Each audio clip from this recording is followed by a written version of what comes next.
con respecto al tema de la acción de enfermedades infecciosas. Muchos ya me conocen, soy medicinal de la empresa. Vamos a empezar con una de las enfermedades más importantes, lo que es el SIDA, que es causado por un virus denominado VIH. Si hablamos de conceptos en el VIH, son las siglas que indican la inmunodeficiencia humana. Es un virus que va a causar y va a atacar a los glóbulos blancos, son nuestras células de defensa, y van a hacer que estos, por así decirlo, se destruyan y mueran. Nuestras células de defensa caen, tenemos menos células de defensa y van a causar una deficiencia en nuestro sistema inmune. Es por eso el nombre de este virus. El SIDA es el síndrome de inmunodeficiencia adquirida, que es causado justamente por este virus y es su estadio más severo de la enfermedad. ¿Cómo se transmite? A través de fluidos corporales como las secreciones de sangre, a través del sexo vaginal, oral o anal, a través de agujas infectadas al momento de compartir drogas endovenosas. Cuando una persona está embarazada y da parto normal, es el momento en el que es más probable que se dé el contagio de la mamá al bebé, y también en la lactancia. Esta es la diferencia con otras enfermedades como la hepatitis. La hepatitis B no se transmite por lactancia, pero sí se transmite durante el parto, ¿no? Y a través de transfusiones de sangre o trasplante de órganos. Tenemos que cuando el VIH, este virus, infecta una célula, se combina con el material genético de la misma célula y puede permanecer dormido o inactivo durante años. Si ustedes ven acá, en la semana 0 tenemos la infección primaria, ¿okay? Y a partir de, pueden pasar muchos años, como se puede ver acá, que tienen como referencia 8 años, para poder empezar. Y estos generales por VIH pueden ser dolor de garganta, ¿no? Aumento de el crecimiento de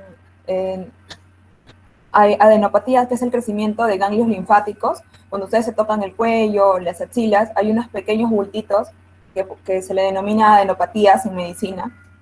Y después de esto, cuando nuestras células de defensa, nuestras células blancas, comienzan a disminuir mucho más justamente por la destrucción de este virus, comenzamos a tener enfermedades oportunistas, es decir, enfermedades en las que en una persona normal, sana, que no tenga la infección por este virus, generalmente no se producen, pero como tenemos en este caso muy pocas células de defensa, vamos a tener hongos, virus o bacterias que nos atacar, como es la tuberculosis, la cándida, el isma, etcétera, muchas más, ¿no? Y después de mucho tiempo, si es que esto ya no se logra controlar, pues va a causar la muerte. Pero la muerte no es por el virus, la muerte es por las infecciones que atacan al ser humano que tiene esta enfermedad.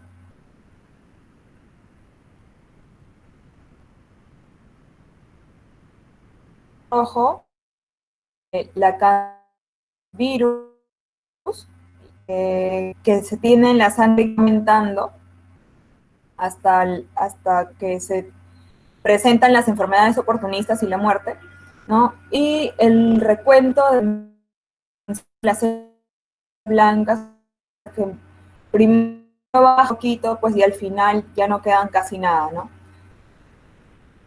Las etapas del VIH tenemos como primera de ellas la etapa asintomática, en la que la persona no se da cuenta, puede tener una inflamación general de los nódulos o ganglios linfáticos, ¿no? Aquí no hay casi nada de síntomas ni nada en la que nosotros podamos sospechar de que tenemos la enfermedad. Sin embargo, si ya tenemos el riesgo, tenemos conducta sexual de riesgo, o de repente en alguna noche que ustedes puedan salir, han tenido sexo sin protección o han compartido con alguna persona que probablemente no tenga una buena reputación en cuanto a su vida sexual, es importante que ustedes se puedan hacer un descarte para detectar la enfermedad a tiempo y poder parar la replicación de este virus, es decir, la de reproducción del virus en el cuerpo, ¿no? En su etapa 2 ya tenemos pérdida de peso, pueden haber alguna afectación en mucocutánea, es decir, en la boca, en la nariz, puede haber algún por ahí, ¿no? E infecciones recurrentes de las vías respiratorias. En la etapa 3 ya hay diarrea crónica, puede haber fiebre, hay honguitos como la candidiasis, ¿no? Puede desarrollarse tuberculosis, ¿no? Y en la etapa 4 ya hay las infecciones oportunistas que son mucho más graves y también algunos virus que pueden causar cáncer asociados a la inmunodepresión que hay en el VIH. Las personas que ya están en un estadio entre 3 o 4 y que tienen un recuento de células blancas menor de 100, ya podrían estar empezando el cuadro de SIDA, ¿no? Que es la etapa final, por así decirlo. En cualquiera de estas contratir.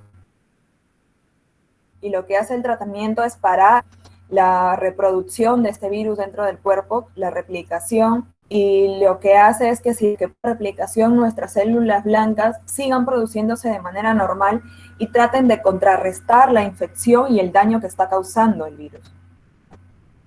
Las enfermedades oportunistas pueden atacar tanto a los ojos, a la boca y a la garganta, a la piel, al hígado, al cerebro. Puede haber incluso una demencia por el virus del VIH o por el virus JC, que ataca a los pulmones, a los intestinos y a los genitales. Entonces es importante darnos cuenta y saber de que el virus realmente no nos está haciendo, no nos va a causar directamente la enfermedad, sino los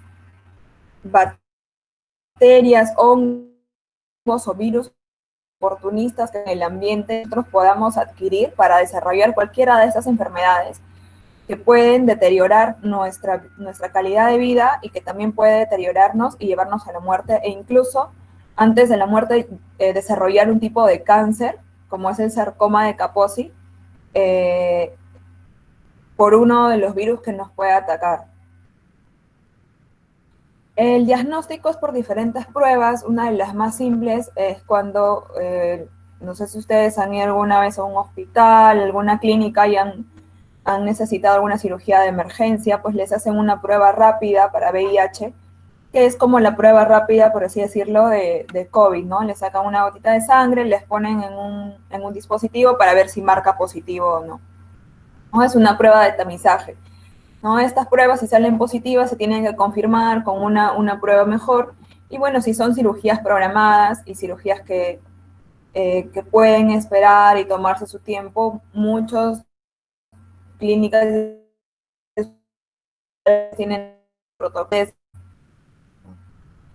¿Cuánto tratamiento consiste en la utilización de medicamentos que evitan la producción del virus? Son medicamentos antirretrovirales, ya que este virus se le conoce como un retrovirus por su mecanismo de acción, ¿no? Lo que hace es impedir la destrucción de las células de defensa y el desarrollo de enfermedades oportunistas. Los efectos secundarios del tratamiento pueden ser diarrea, vómitos, dolor de cabeza y sensación de malestar. Cabe mencionar que todos los medicamentos, desde el más causan síntomas intestinales. Entonces, este tipo de medicamentos también lo puede causar, pero no más que otros. Lo más importante aquí es la prevención. Dentro de ello, uno de los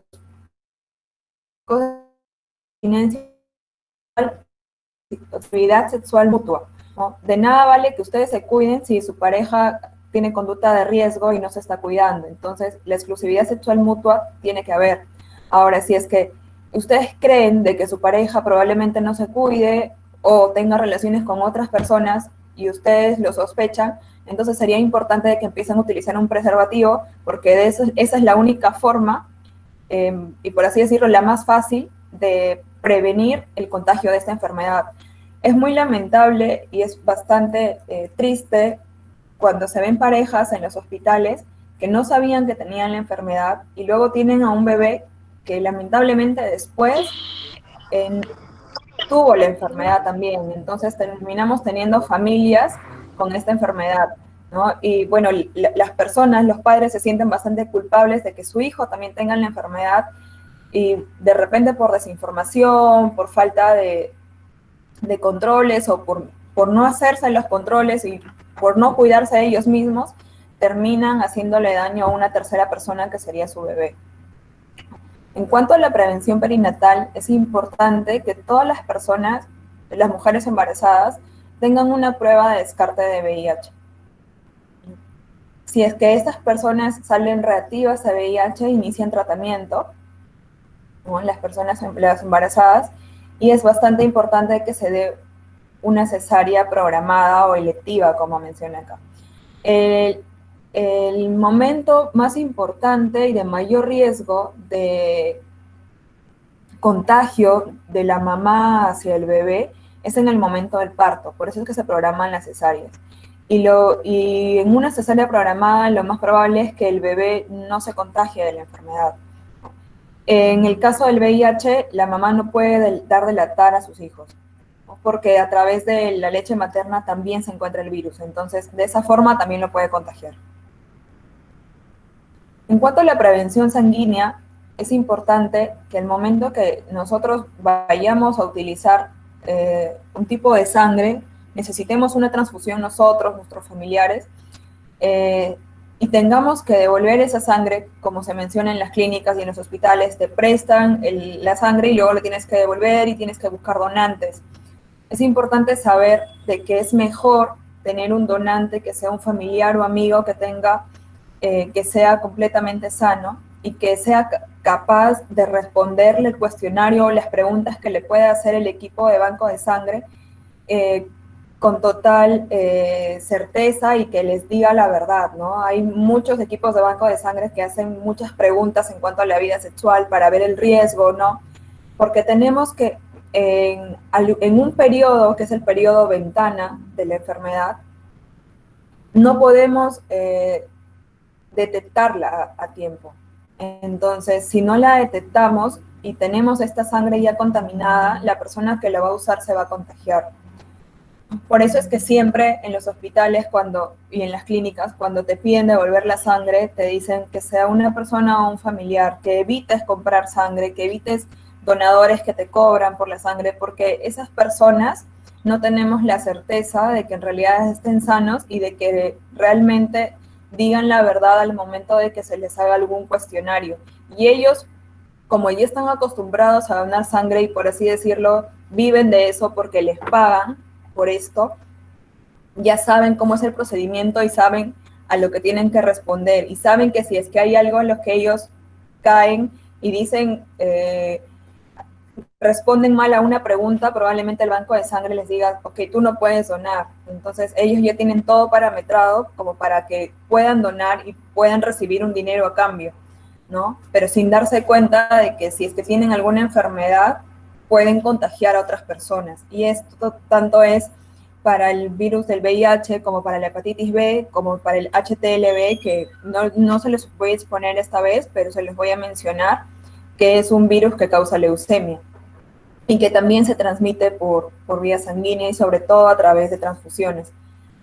Hay que evitar el contacto directo con sangre de otra persona. Si es que nos gusta hacernos tatuajes o perforaciones a través de piercings, hay que hacerlos en lugares de buena reputación, que tengan agujas esterilizadas o descartables, dentro de lo posible que sean descartables.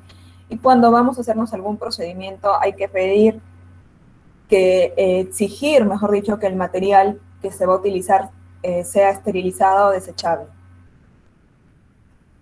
En cuanto a la hepatitis, tenemos que hepatitis en sí se define como una inflamación del tejido hepático que puede ser causado por el virus de la hepatitis. Como ustedes ven acá, tenemos 5 virus de la hepatitis. El virus tipo A, tipo B, tipo C, tipo D y tipo E.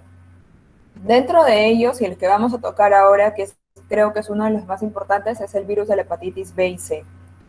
El virus de la hepatitis B en un 5 a 10% causa enfermedad crónica, es decir, me puede llevar a una hepatitis crónica y luego a una cirrosis, pero el virus de la hepatitis C, el 85% de ellos hacen una enfermedad crónica, pero el más probable que haga cáncer es el virus de la hepatitis C. El virus de la hepatitis A es muy frecuente en niños, solamente puede causar un poquito de malestar, diarrea, no hace enfermedad crónica. Y el virus de la hepatitis E generalmente ataca a las personas embarazadas. El B está asociado al virus de la hepatitis D. Es decir, si nosotros ya tenemos una infección por el virus de la hepatitis B y nos exponemos en alguna condición a infectarnos por el virus de la hepatitis D, nos podemos infectar. ¿Cómo se transmite el virus de la hepatitis? Es casi la misma transmisión en el virus de la hepatitis B y C y D que el virus de la hepatitis, del virus del VIH. Estos tres tipos se pueden contagiar casi de la misma forma, a diferencia que el virus de la hepatitis no se contagia por leche materna. Como menciona acá, el virus de la hepatitis B se puede contagiar por vía sanguínea, por vía sexual y en la gestación, y el virus de la hepatitis C de igual forma. Sin embargo, el virus de la hepatitis C es mucho más frecuente el contagio a través de las drogas por vías parenterales, es decir, las drogas inyectables, a través de hemodiálisis por el uso de catéteres que no están bien esterilizados, por así decirlo, y a través de transfusiones. El virus de la hepatitis A, su contagio es a través de agua o alimentos contaminados. La persona que tiene el virus hace una deposición líquida, hace una diarrea, se va al baño, no se lava bien las manos, luego esta persona prepara los alimentos en casa o vende alimentos y esos alimentos están contaminados con residuos fecales que tienen el virus, entonces los niños o los adultos que puedan comer esos alimentos se pueden contagiar y tener pues una infección por virus de la hepatitis A, que solamente causa un proceso agudo y no daña de manera permanente el hígado. El virus de la hepatitis B, C y D, el contacto, como les mencioné anteriormente, se puede dar a través de fluidos corporales, sangre, semen y fluidos, a través de sangre infectada, ¿no? Con jeringuillas, agujas y cuchillas. También se da la infección al utilizar una prestobarba de una persona contagiada. Es mucho más probable, si es que nosotros utilizamos jeringas contaminadas de otra persona o alguna prestobarba de una persona que tiene la enfermedad, que nos contagiemos de hepatitis B que de VIH, ¿no? Y a través también de una mamá embarazada que le puede contagiar a su bebé.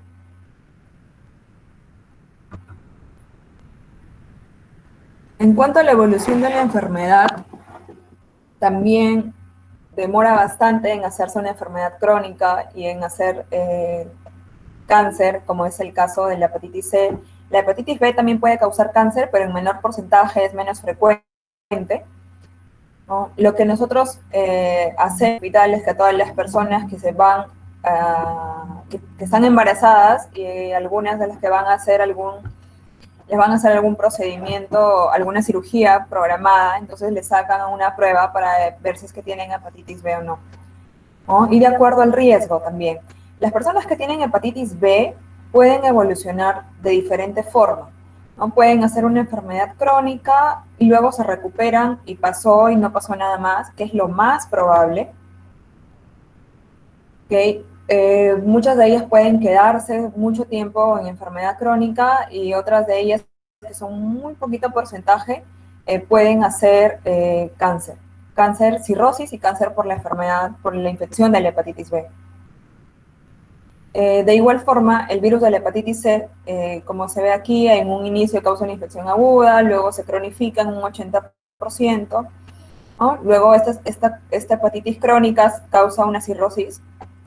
Esta cirrosis luego se descompensa, causa un cáncer, ¿no? Y el cáncer hepático, si es que no se hace un trasplante, la persona se muere, pero pasa mucho tiempo a través de ello.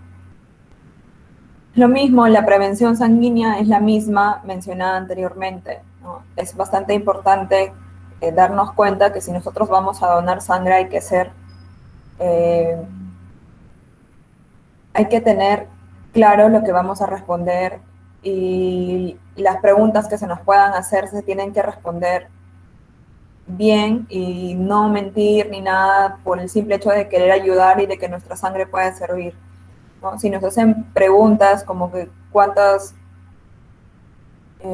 relaciones sexuales o cuántas parejas sexuales tuviste en el último año, tienes una pareja estable o no, has tenido alguna conducta de riesgo, tienes que responderla como tal, porque pues, puede que tú tengas la enfermedad, puede que a ti solamente te pase tener una hepatitis, un cuadro de hepatitis B, por así decirlo, un cuadro agudo, un cuadro crónico que a los 3 o 5 años se recupera y ya no tienes lesión eh, crónica y puedas desarrollar cáncer, puede que a la persona que le pongan tu sangre no le vaya de la misma forma, ¿no? Entonces esta persona puede pasarla muy mal y tú por querer ayudarla en realidad no le estás ayudando. Entonces, sí es bastante importante ser conscientes y decirle lo mismo a nuestros familiares y amigos para que ellos también sean conscientes al momento de que quieran donar sangre o al momento de que busquen un donante de sangre. Para la hepatitis B hay vacuna. La vacuna se le coloca a los recién nacidos en 3 dosis. Hay muchos estudios que dicen que la vacuna solamente dura de 10 a 15 años. Posteriormente a ello te tienes que volver a vacunar. Hay otros estudios que mencionan que dura mucho más tiempo, que la vacunación debería ser solamente una vez al año. Realmente yo le recomiendo cada 10 años, que es lo que se viene utilizando actualmente, ¿no? El mismo tipo de prevención sexual y prevención perinatal y sanguínea, a diferencia, como les mencioné, que las personas que tienen hepatitis B y están dando el lactar, pueden seguir dándole el lactar a sus hijos, no los van a contagiar. La hepatitis C no tiene vacuna, la prevención es la misma, hay que tener mucho cuidado con lo mismo, la prevención es la misma tanto para hepatitis B como para VIH, ¿no? Los tres tipos de virus tienen la misma guía de prevención, con la única diferencia de que VIH. Ahora vamos a salir un poquito de los virus y vamos a hablar de una bacteria. Esta bacteria causa una enfermedad que se llama tuberculosis. Muchos de ustedes la deben haber escuchado, algún familiar la debe haber tenido o algún amigo. La tuberculosis es una enfermedad muy frecuente en nuestro país. La tuberculosis es la enfermedad causada por una bacteria llamada Mycobacterium tuberculosis que puede afectar a diversos órganos de nuestro cuerpo. El órgano más frecuentemente afectado es el pulmón y va a causar una tuberculosis pulmonar, y este tipo es el más frecuente y más contagioso. De igual forma se contagia a través de gotitas cuando la persona que tiene la enfermedad tose, deja gotitas suspendidas en el ambiente, una persona que está sana la respira. Si su sistema inmunológico lo puede frenar en ese momento, no se desarrolla la enfermedad. Si es que no lo puede frenar y la carga de Mycobacterium, es decir, de las bacterias que están dentro de esas gotitas, es muy alta, puede desarrollar la enfermedad. Tenemos que la tuberculosis en el Perú es muy frecuente. No encontré un cuadro parecido de este año, pero encontré sí uno del 2016 en el que mencionaba que ya habían 31.079 casos notificados para el 2016 y de ellos 4.700 niños estaban contagiados. Además de esto, la tuberculosis tiene diferentes grados, por así decirlo, de resistencia a los medicamentos.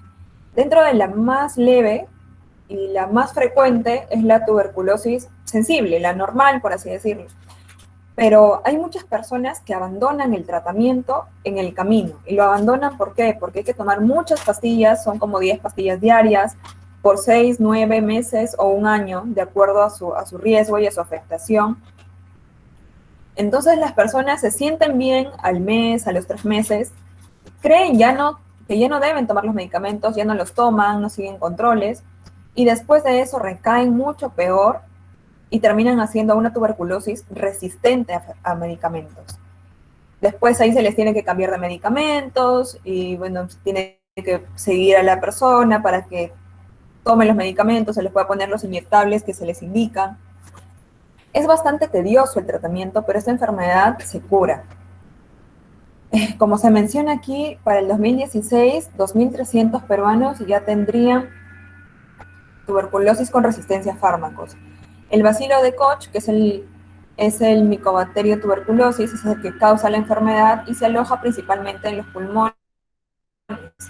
Hay un caso de tuberculosis latente, es decir, yo como personal de salud que he estado expuesta en hospitales por mucho tiempo, también como mis colegas, ¿no? Médicos, enfermeras, técnicos, todas las personas que trabajan en tuberculosis latente. Porque no es que andemos con la mascarilla las 24 horas, simplemente lo que se hace en los hospitales es cuidarnos en la emergencia y en la sala de tuberculosis. Eso ha sido antes de la pandemia, ahora todo el mundo anda con mascarilla, ¿no? Pero tenemos probablemente la tuberculosis latente, es decir, dormida dentro de nuestro cuerpo, y en algún momento, cuando tengamos algún cuadro de inmunodepresión o que nuestro sistema inmunológico caiga o se disminuya por algo, de repente por VIH o de repente por hepatitis B o por algún tipo de cáncer o por depresión, las personas que tienen depresión también cae su sistema inmunológico. Y si es que yo dejo de comer porque me deprimí o pienso de que tengo que dejar de comer y tengo una mala nutrición, mi sistema inmunológico también se va a ver afectado y la tuberculosis va a comenzar, por así decirlo, a florecer y comienza a darme síntomas.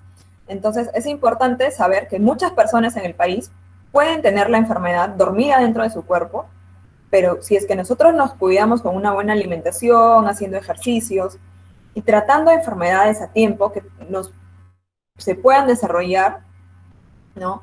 Entonces, probablemente no, esta bacteria no florezca dentro de nuestro cuerpo y desarrolle enfermedad. ¿No? Un sintomático respiratorio es una persona que tiene tos por 15 días o más. Si ustedes habrán sido algunos muy atentos y se acordarán cuando pasaron su examen médico, cuando van a alguna consulta, todos por más de 15 días, o no, sí o no. No, ahora esta tos, antes de la pandemia, esta tos por más de 15 días, lo más probable es que sea tuberculosis. ¿No? Ahora, pues con el tema del COVID, también puede ser COVID, es muy difícil de por así decirlo, de saber qué exactamente es hasta que no hagamos pruebas y ahondemos más en el examen. Sin embargo, la tuberculosis se puede presentar así, simplemente con tos nada más. Si ustedes ven o hay alguna persona en su familia o amigos que tenga mucha tos o que tenga tos ya mucho tiempo, como que hay que prenderse una alarma, ¿no? Oye, tú ya estás como 10 o 15 días con tos, hazte ver porque puedes tener tuberculosis, ¿no? Entonces, aparte de la tos, también la tuberculosis se asocia a pérdida de peso. O sea, no es pérdida de peso por dieta, sino es que yo como normal, lo que como todos los días, pero la ropa me empieza a quedar más floja, ¿no? Entonces, estoy perdiendo peso, tengo debilidad, tengo mucho sueño, tengo fiebre en las tardes, pero es una fiebre pequeñita, no es una fiebre muy alta, ¿no? Y sudoración nocturna, que es uno de los, por así decirlo, de los síntomas claves, ¿no? La persona que tiene tuberculosis suda en las noches, pero al punto de mojar la ropa que tiene puesta, o sea, el polo que tiene puesto. Y se tiene que levantar y cambiar, ¿no? También hay un cuadro que cuando la tuberculosis ya causa una cavitación, una cavidad, es decir, es como si es que su pulmón le metieran un pequeño cuchillo y sacaran una parte, hacen una cavidad, ¿no? Se necrosa, ¿no? Los vasos sanguíneos que están ahí se necrosan y comienza a sangrar. La persona que tiene tuberculosis tose y bota sangre, ¿no? Esta persona es que ya hizo una cavidad. En cuanto al tratamiento, puede durar 6 meses, 9 meses, un año, incluso más. Si es que esta enfermedad se detecta a tiempo y la persona cumple con su tratamiento, solamente pueden ser 6 meses de tratamiento y la enfermedad se cura. ¿Okay? Entonces, eso es lo que nosotros tenemos que saber, ¿ok? Sí, es fastidioso tomar tantas pastillas, sí, no me va a gustar porque a nadie le va a gustar tomarse 10 pastillas o 15 pastillas en un día, todos los días, y que encima tenga la enfermera al frente viendo, que tenga que verlo, que tome las pastillas. Y esto no es por fastidiar, sino es porque hay mucha gente que anteriormente, hace muchos años, les daban las pastillas y las botaba, ¿no? Entonces teníamos muchísimos más casos de tuberculosis en el país. Y entonces el personal de salud, la OMS, comenzaron a ver qué es lo que podían hacer para que las personas cumplan el tratamiento. Porque no es tan fácil llevarte 15 pastillas a la casa y tomártelas todas, ¿no?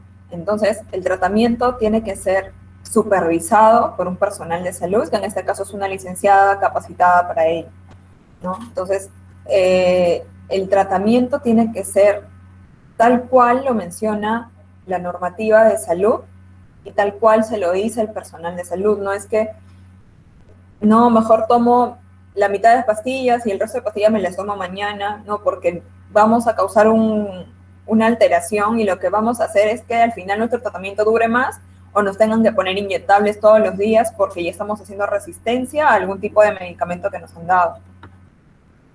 En cuanto a la prevención, es la buena alimentación, ejercicio físico, tener la costumbre, después de que pase la pandemia y ya no utilicemos mascarilla todos, al momento de toser o estornudar hay que cubrirse la boca y la nariz con la flexura del codo. Y eso es tanto para nosotros y también para enseñarle a nuestros familiares y amigos que deben hacer esto. Hay que estar en ambientes ventilados. Es importante que cuando nosotros viajamos en una combi, en un micro, y hace frío, porque bueno, sí, a veces en mayo, junio, julio hace mucho frío, todo el mundo cierra las ventanas y ahí pues uno se puede contagiar de todo, ¿no? Ahora peor con lo del COVID, nos podemos contagiar aparte de tuberculosis con COVID, ¿no?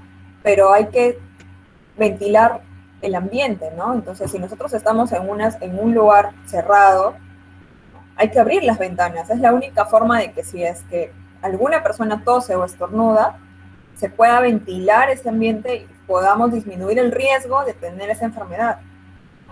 Ahora, si tenemos ya tos por más de 15 días y alguno de los síntomas que les he mencionado, es importante también acudir a un personal de salud, a un médico, a un neumólogo, que les puede evaluar y descartar la enfermedad para que le dé el tratamiento a tiempo y también haga el control de los contactos. ¿Quiénes son los contactos? Las personas que viven con ustedes probablemente, ¿no? Si tienen niños, los niños menores de 5 años probablemente necesiten un tratamiento profiláctico para evitar que hagan alguna enfermedad.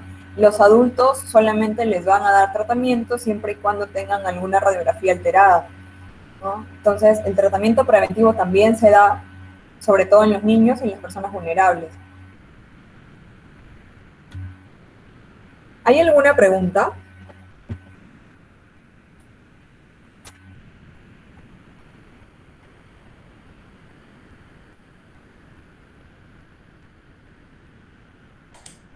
Bueno, creo que todavía no hay preguntas, pero si las tuvieran, lo pueden escribir en el chat, ¿no? Y al final de la capacitación voy a hacer lectura para que la doctora lo pueda responder.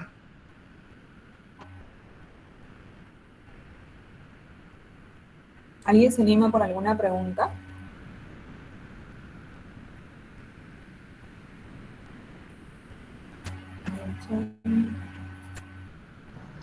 Doctora Pamela, buenos días. Una consulta. Ahora con todo esto del COVID, ¿cómo podríamos nosotros diferenciar una tuberculosis de una persona que ha sido contagiada de COVID? ¿Cómo estás, Rita? Buenos días. En realidad es bastante difícil en una primera instancia decir si tienes COVID o tienes tuberculosis, ¿no? Lo más, por así decirlo, lo que más daño te puede hacer ahora y lo que más puede contagiar es COVID. Entonces siempre tenemos que enfocarnos como médicos, nosotros como personal de salud, por así decirlo, en ver qué es lo que más daño puede causar a ti y a tu entorno, ¿no? Y pensar como primera opción COVID. Ahora, si vemos que esta persona tiene tos, pero además en algún momento estaba expectorando sangre y le sacamos una radiografía y esta radiografía me dice, me da un patrón muy, muy significativo de tuberculosis, pues entonces es tuberculosis y no es COVID. Pero también pueden haber ambos cuadros juntos, que se pueden, por así decirlo, que pueden complicar más al paciente.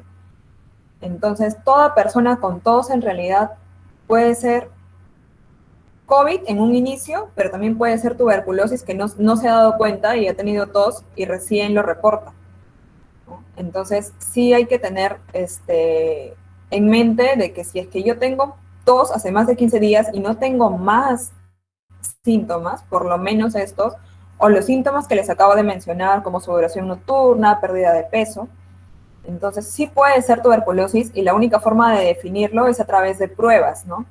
Para COVID hay pruebas como la prueba del hisopado y también la prueba rápida que hacemos, pero para tuberculosis sacamos una radiografía, sacamos una muestra de esputo, la persona que tiene la enfermedad tose, le dan un vasito, ¿no? El primer esputo de la mañana, que es la flema que bota, la pone ahí, ¿no? Y va y se lo entrega al centro de salud, a la clínica donde le estén evaluando, ellos evalúan esta muestra y también le sacan una radiografía. Si esta muestra es positiva para las bacterias de tuberculosis, entonces esta persona tiene tuberculosis. Y si la radiografía también menciona que tiene una cavitación o alguna lesión muy sugestiva de tuberculosis, va a iniciar tratamiento de tuberculosis.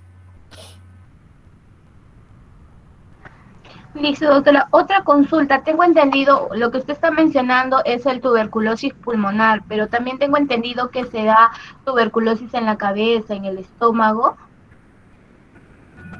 Sí, sí, así es. En realidad, la bacteria puede atacar a cualquier parte del cuerpo, desde el cerebro, el intestino.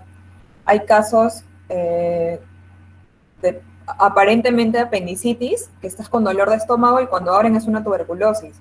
En realidad, en nuestro país, todo, casi todo puede ser tuberculosis. Tenemos mastitis por Mycobacterium tuberculosis, tenemos cuadros urinarios por tuberculosis, cuadros cerebrales, infecciones cerebrales, y también un cuadro de tuberculosis diseminada, ¿no? Es decir, que está en todo el cuerpo. Todo esto va a depender de tu sistema inmunológico, de tus células de defensa. Si tus células de defensa son buenas, lo más probable es que la tuberculosis, la bacteria se quede dormida.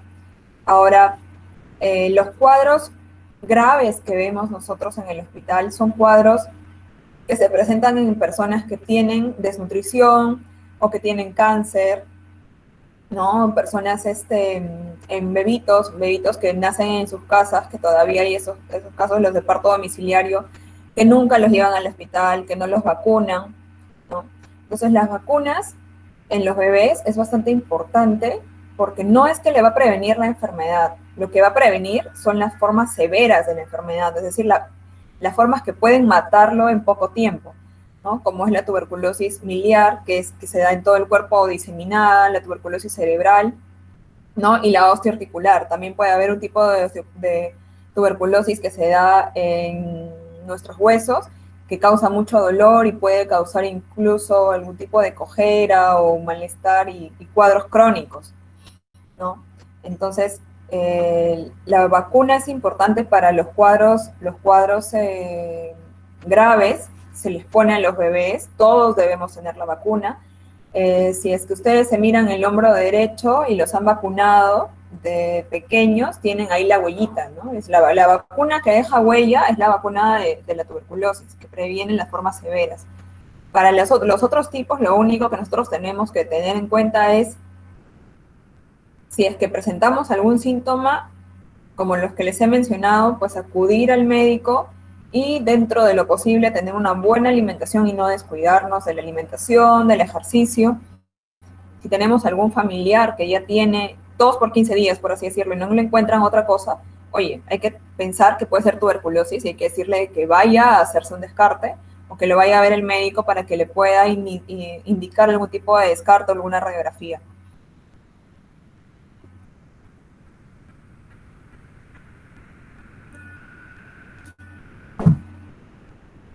¿Alguna otra pregunta?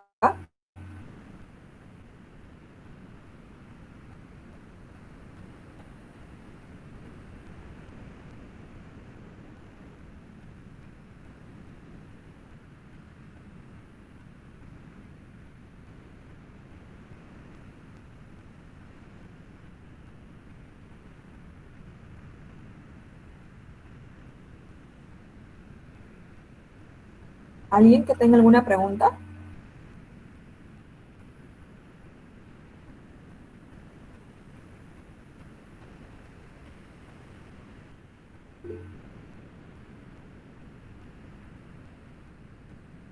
Aquí hay una pregunta de Paula García. ¿Las pruebas de tuberculosis ahora las están haciendo a domicilio?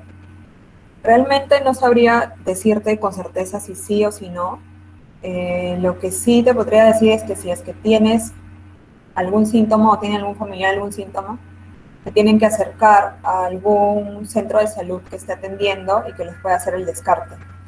Lo que hacen es, si es que tienes la tos con expectoración por más de 15 días, es darte 3 vasitos con tapa, ¿no? Entonces te van a decir que el primer esputo de la mañana, es decir, la primera flema que sale al momento de toser en la mañana, la pongas en ese vasito y vayas y lo dejes en el centro de salud más cercano a tu casa, ¿no? Aquí no hay que tú eres de salud, yo soy del ministerio, yo no tengo de salud, tú tienes EPS, ¿no? Puedes ir a cualquier centro de salud del Ministerio de Salud para que te atiendan y tú puedas dejar tus muestras, ¿no? Y ellos tienen todo un protocolo establecido para que te hagan el seguimiento y puedan determinar si tienes la enfermedad o no y puedan darte el tratamiento a tiempo. Aquí hay otra pregunta. Si me da tuberculosis una vez, ¿luego ya soy inmune o te puede volver a dar? Si te vuelve a dar, ¿es más fuerte o no? No, la tuberculosis no causa inmunidad a largo plazo. O sea, si yo tengo tuberculosis hoy, en 2 años puedo tener otro tipo de tuberculosis, ¿no? La tuberculosis va causando destrucción del pulmón, va causando cavitaciones, cavidades, ¿no? Entonces, no es que no vamos a tener inmunidad para siempre. Lo que nos está causando la inmunidad para las formas severas de tuberculosis es la vacuna. Pero no es que si ahora tengo la enfermedad en 1 año o en más tiempo no me puede volver a dar, sí me puede volver a dar. ¿De qué depende que vayan los tratamientos de meses a años? ¿A qué se debe? Si es que la tuberculosis que ustedes tienen o que yo tenga en algún momento es una tuberculosis sensible, ¿no? Le hacen pruebas a nuestros putos para ver si la bacteria que tenemos es sensible a todos los medicamentos que maneja el ministerio. Entonces, lo más probable es que el tratamiento vaya por 6 meses. Ahora, dentro de esos 6 meses se van haciendo controles. Si en esos 6 meses se ve de que no hay una reversión, por así decirlo, de la enfermedad y no van disminuyendo los bacilos que tenemos dentro de nuestro esputo, entonces probablemente alarguen el tratamiento. Ahora, si desde un inicio te contagiaste y eres tuberculosis resistente, ¿no? Lo que van a hacer es darte otro tipo de medicamentos, pero el tratamiento va a durar un poco más de 1 año. Entonces, ahí sí es importante primero determinar, lo que hace el ministerio es determinar si tu tuberculosis es sensible o no sensible, si es resistente o no, y de acuerdo a eso te dan el tratamiento. Ahora, suponiendo que en tu casa o en mi casa hay algún familiar que tenga tuberculosis y esta persona hace una tuberculosis de por sí ya resistente a medicamentos, ¿no? Y tú no tienes síntomas, no tienes nada y como adulto no te dan profilaxis a menos que tengas algo que el médico determine que tenga que darte algún tratamiento preventivo. Pero en 6 meses desarrollas la enfermedad, ¿no? Y buscan cuál fue el contacto y la persona que probablemente te contagió. Entonces, sí, tú vas a ir al centro de salud y le vas a comentar, bueno, tengo ahorita estos síntomas y te van a preguntar si es que tuviste contacto con alguien con tuberculosis, ¿no? Entonces, sí, si tú le dices que sí, le vas a dar el nombre, tienen un sistema en el que van a ver si es que esa persona hizo una tuberculosis sensible o una tuberculosis resistente. Si tú ya tuviste el contacto, y lo más probable es que tengas una tuberculosis resistente, porque esa fue la persona que te contagió, entonces de frente te van a iniciar el tratamiento para tuberculosis resistente que puede durar a partir de 1 año, ¿no? Poco más de 1 año. Entonces de eso es en realidad lo que va a depender la cantidad de tiempo. Y es importante que el tratamiento se dé como tal, porque si nosotros lo dejamos, también lo dejamos y ya no vamos al hospital o al centro de salud, o porque ya nos aburrimos de los medicamentos, nos cambiamos de dirección para que la licenciada o el licenciado que esté encargado no nos encuentre. Entonces, igual se va a alargar el tratamiento porque en algún momento te vas a volver a sentir mal. ¿Alguna otra pregunta?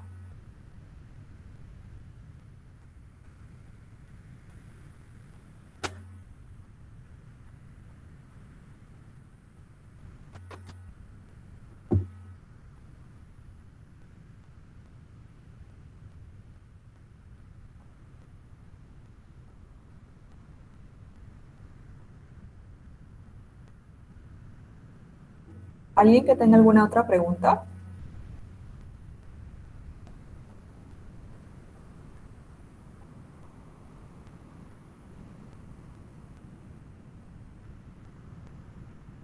Doctora, una consulta. ¿Una persona que recién está en la primera etapa del VIH puede contraer tuberculosis o solo las personas que ya tienen SIDA recién podrían contagiarse de tuberculosis?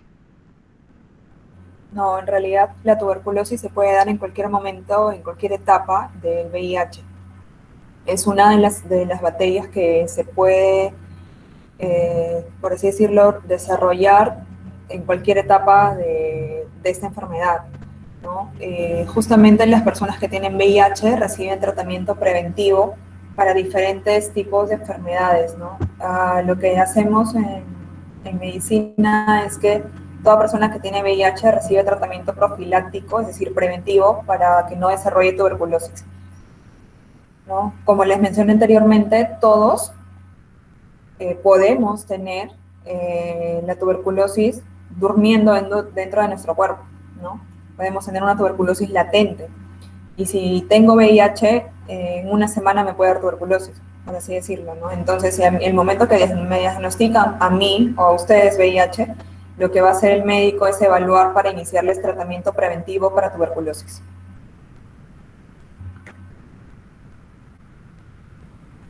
Gracias.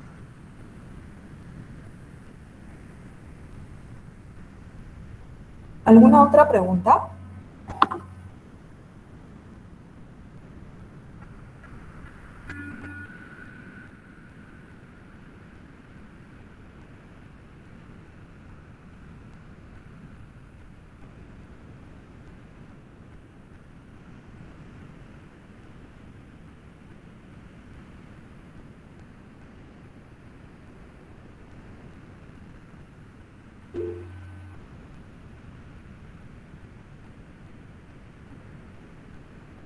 Aquí hay otra pregunta de Rubén. Las personas con estas enfermedades, ¿cómo pueden insertarse a trabajar nuevamente?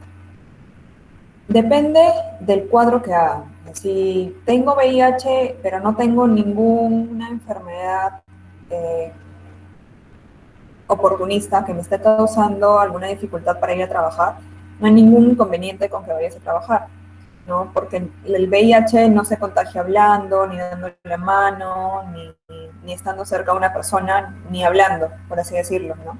Entonces, si no tienes ninguna enfermedad oportunista que te imposibilite ir a trabajar y que debilite tu capacidad, no hay ningún conveniente en que trabajes. Ahora, suponiendo que la persona que tiene VIH también le dio tuberculosis. Las personas que tienen tuberculosis con VIH o sin VIH, lo que pasa es pasan una evaluación para ver en qué momento dejan de contagiar. Las personas que hacen tuberculosis sensible, en muchas de ellas, en los primeros 15 días de tratamiento, ya disminuyen su capacidad de contagio, ¿no? Y de acuerdo a la evaluación del médico y de las pruebas que se le hagan, pueden reinsertarse a trabajar y pueden estar laborando y no contagiar, ¿no? Simplemente tienen que seguir con su tratamiento. Las personas que tienen hepatitis B de igual forma, ¿no? La hepatitis B van a estar con la enfermedad, probablemente yo la tenga o muchos de ustedes la tengan en este momento y no nos damos cuenta porque no tenemos síntomas. Como ustedes han visto, hepatitis B y C, que son las crónicas, igual que la B, lo que hacen es síntomas, pero a partir de mucho tiempo, muchos años, ¿no? Y si es que yo ahorita tengo la enfermedad y no me la detectaron, entonces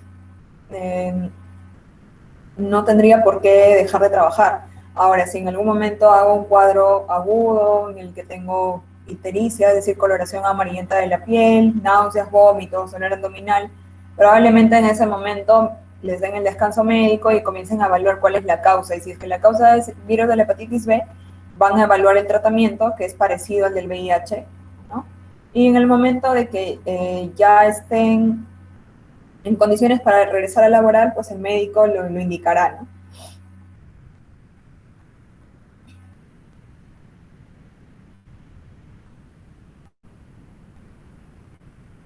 ¿Alguna otra pregunta?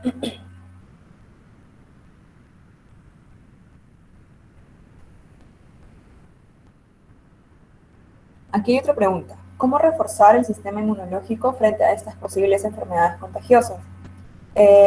Para la tuberculosis y para todas las enfermedades, una de las cosas más importantes es comer bien y comer sano, ¿no? Esto no quiere decir de que yo voy a hacer mi dieta y voy a comer pollo sancochado y verduras todos los días. Comer sano involucra muchas cosas, ¿no? Más o menos los que están llevando el control de peso con el área de salud tienen una idea porque se les ha pasado una dieta referencial. El plato que ustedes tengan que tengan en su mesa, el 50%, es decir, la mitad del plato tiene que tener verduras, de todo tipo, de las que les guste, de preferencia frescas. La cuarta parte de este plato tiene que tener una proteína que puede ser pescado, que puede ser pollo, puede ser carne, puede ser cerdo. De preferencia esta proteína no tiene que ser frita, y si es frita, pues no tiene que ser todos los días, ¿no? No es que se prohíban las frituras, se les prohíbe las frituras. Lo que se prohíbe es que coman todos los días frituras, porque ese aceite frito que se lo van a comer va a ir directamente a sus arterias, por así decirlo, ¿no? Y la otra parte tienen que tener algún tipo de carbohidrato. Y hablamos de carbohidrato desde las menestras, la papa, el camote, el arroz, ¿no? Pero no es que yo voy a tener los carbohidratos juntos, o sea, voy a comer papa y arroz y camote, ¿no? Solamente lo ideal es uno de ellos.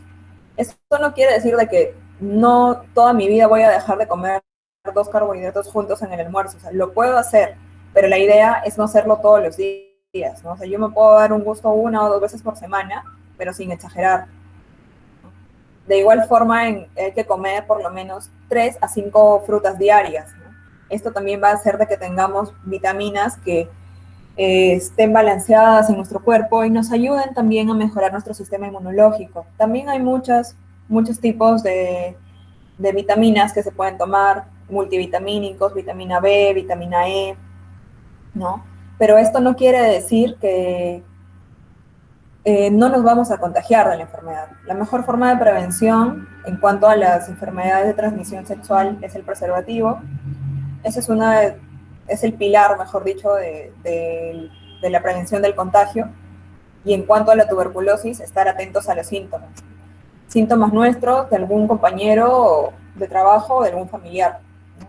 Y también es importante comunicar lo que nosotros sabemos, ¿no? O sea, no es que yo recibo una capacitación y qué chévere, yo ya tengo conocimiento y llego a mi casa y no le conté a nadie lo que me están diciendo.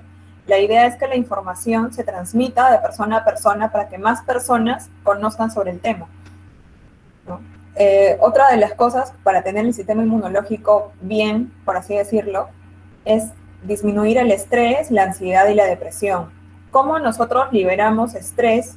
¿Cómo causamos endorfinas para estar mejores, para tener un mejor rendimiento en el día? Es con ejercicio, ¿no? Y no es que yo tenga que hacer ejercicio y matarme todos los días 1 hora haciendo ejercicio y terminar cansado, con dolor de cuerpo. No, los ejercicios que nosotros podamos hacer, como mínimo tienen que ser caminatas de 30 minutos al día, ¿no? Y estos ejercicios tienen que ir siempre de menos a más. Las fuerzas del mundo para empezar hoy día a hacer ejercicio y voy a llegar a mi casa y tengo pesas al costado y hago el mayor esfuerzo posible, ¿no? Lo más probable es que nos terminemos lesionando y que al día siguiente ya no querramos hacer más ejercicios. Entonces, si es que queremos hacer ejercicios de intensidad, siempre vamos de menos a más, empezamos caminando, luego trotando y luego corriendo. ¿no? Y si queremos hacer pesas, también vamos de a pocos, ¿no? Con un peso pequeño, luego un peso a la semana, un poquito más de peso, 1 kilo más, y vamos a ir de manera progresiva haciendo ejercicios. El hacer pesas o no, eso va a depender de cada persona, ¿no? O sea, si yo quiero desarrollar volumen muscular, entonces puedo hacer pesas. Si yo nada más quiero sentirme bien y quiero mantenerme ejercitado para poder tener un sistema inmunológico fuerte y sin debilitarse en ningún momento, lo que debo hacer simplemente es hacer algún tipo de ejercicio mínimo que me ayude, ¿no? Como caminatas, y posteriormente correr. Y si a algunas personas les gusta bailar, entonces pueden hacer baile. La cosa es que estén en movimiento, por lo menos 30 minutos al día. ¿Alguna otra pregunta?